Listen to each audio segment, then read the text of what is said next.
台南市的孔庙园区。他咧摆一个外宾到转来甲我讲哦，我们的孔庙园区竟然沦落到止水的地步。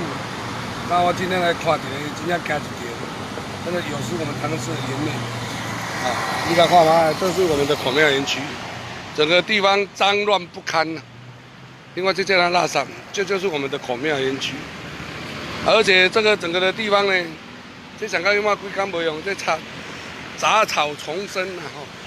而且搁伫咱的福建路、甲南门路的这个交接口，你看这个环境啊吼，对咱来这看，你看我有失颜面。这是我们的孔庙，这是我们的孔庙，这整个的杂草丛生啊，规个太哥烂了。这是我们台南市的颜面呢，何时沦落到这种情形？互咱遐的人吼，伊外国倒转来了，来台南市行行，竟然这么脏乱的地方，还是在我们的孔庙园区，真正是不可思议了。杂草丛生啊吼，边仔这人行道，啊这规个树啊也无咧修，啊这规个太哥烂了，真的哦，对吧？想的就很悲哀了。这个市政府是不是在睡觉了？真的，你看看，我在想店哦，在睡觉了，太可暖了。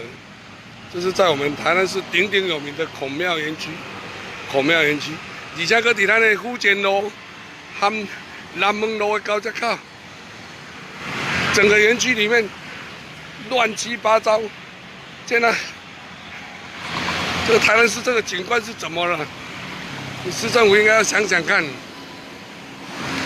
这是伫咱的福建路，这伫咱的福建路哦一段，啊，甲咱的南门路的交接口，我们的历史古迹，我们的孔庙园区呢，小弟哦，真悲哀，真心酸，那是病了啦！台南市政府真的病了，自己要想想看呢，真正。好，那我希望台南市政府呢，我等一下会马上通知他们，要立即改善，真的是太离谱了。